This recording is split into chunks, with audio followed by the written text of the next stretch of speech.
Hi, welcome back to the gun dungeon. We got one of my favorite videos to shoot, and that is the ballistic chicken video. Today we're going to be putting the 10mm up against the Granddad 45 ACP.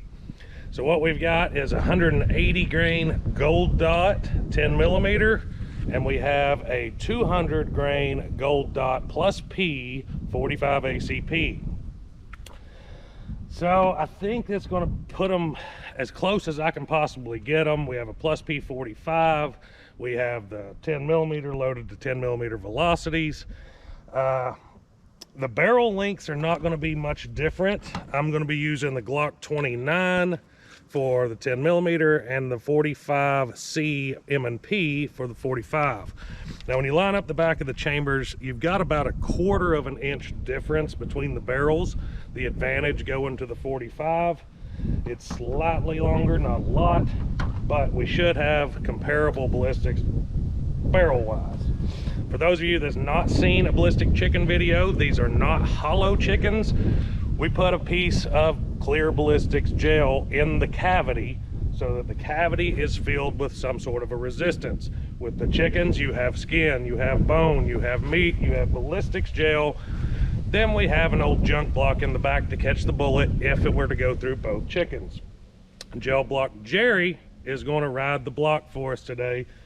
So I doubt he'll get much action because by the time the bullets get to that block, they're probably losing a lot of energy. So I have 4 chickens, 2 for each caliber to put them up against each other, and we'll get started. First, I will do the 45 ACP out of the M&P. Let's get rolling.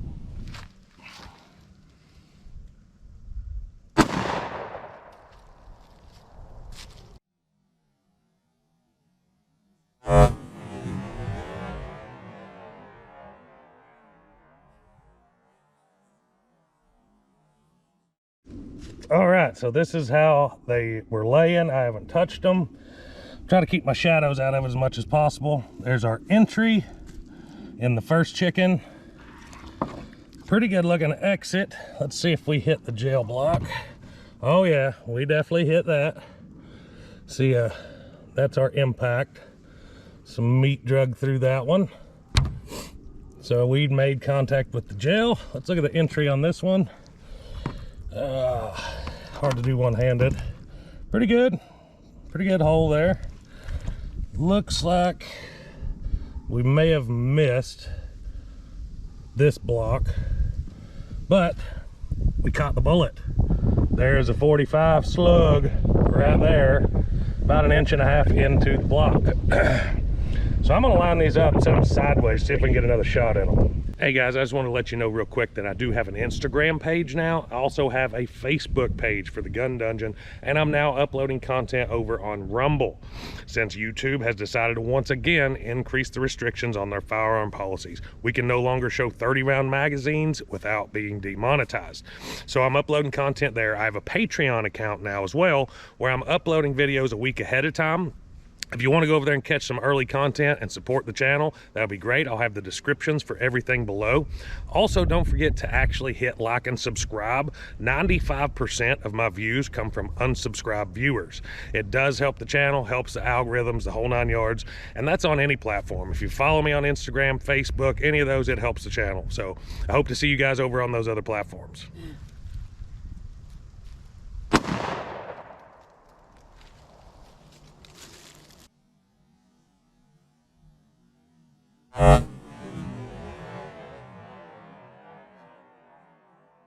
All right, again, this is how they were. Haven't touched them. No slug in the block, so we either lost the bullet or it's in here somewhere. So I shot it from this side. We hit the wing. There's the entry. Not a whole lot there, but it's an entry hole. Let's see if we got... Oh yeah, we went across through on that block. So we did hit that. And there's our entry into the second one. Looks like it was losing quite a bit of energy there. And doesn't look like an exit. Let's see what we got here. Yeah, we got the cross section in that one, so we went through that block too. Don't know where the bullet is. Let me see if I can find it. It didn't take as long as I thought. I probably didn't even have to cut there. It was laying right there, right above that thigh. And there is a beautifully expanded 45 200 grain bullet. So stuck right on the skin. You can see right there. You can almost see through the skin. It barely stopped there before it exited. It's 10 millimeter time.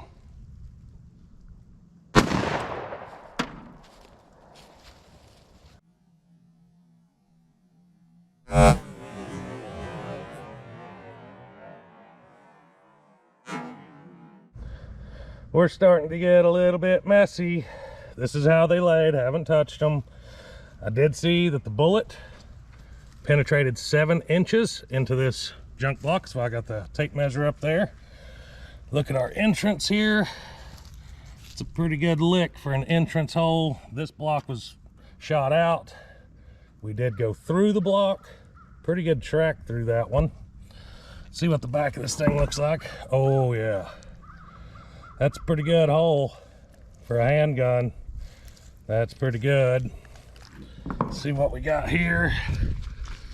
I'll get these shadows out of the way. Pretty good entrance into the second one. The bullet was already expanded, so kind of expect that. Definitely went through there. Look at there. Here's a piece of lead from a gold dot, bonded bullet, lead and jacket. We had a chunk of bone laying over here to the side, so we know we hit some good bone somewhere. There's some more fragment inside that one. Right here. Definitely hit these blocks good. See what the back looks like. Okay. So that's probably where our bone came from, that dead centered the spine. You can tell it was losing quite a bit of energy at this point, but it still had enough to go through 7 inches of gel. Let's line these up sideways, see if we can get a second shot on it with the 10.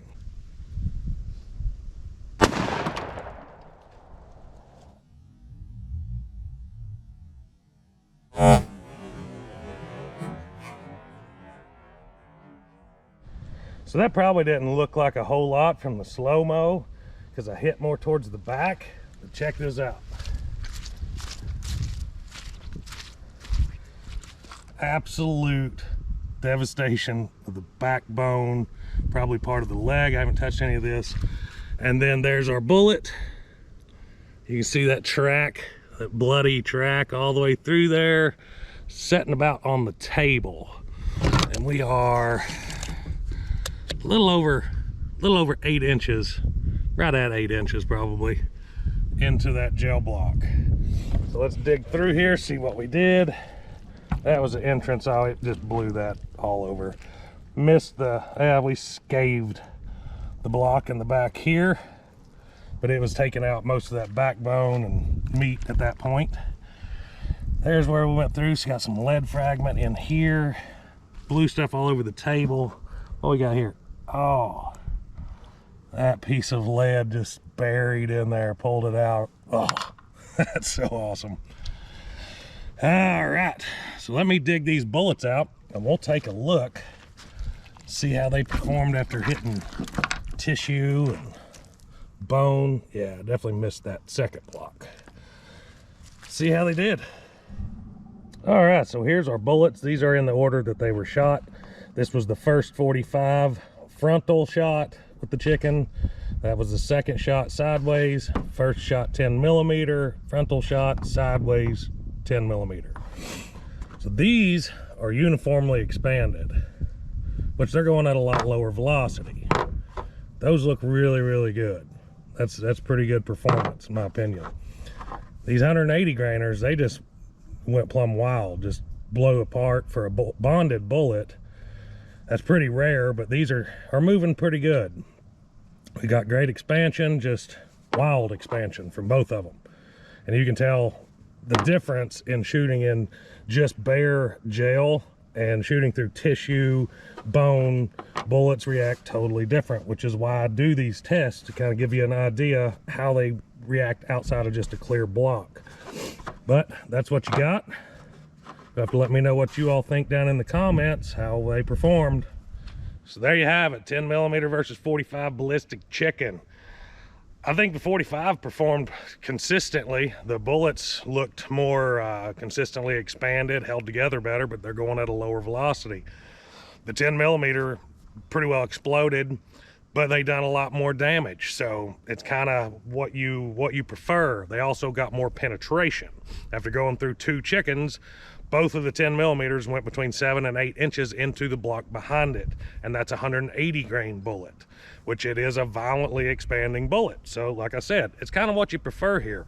The heavy, slow, pretty uniform expansion, but not as much penetration, not as much damage, or the Speedster 180 grain 10 millimeter, more penetration, more damage.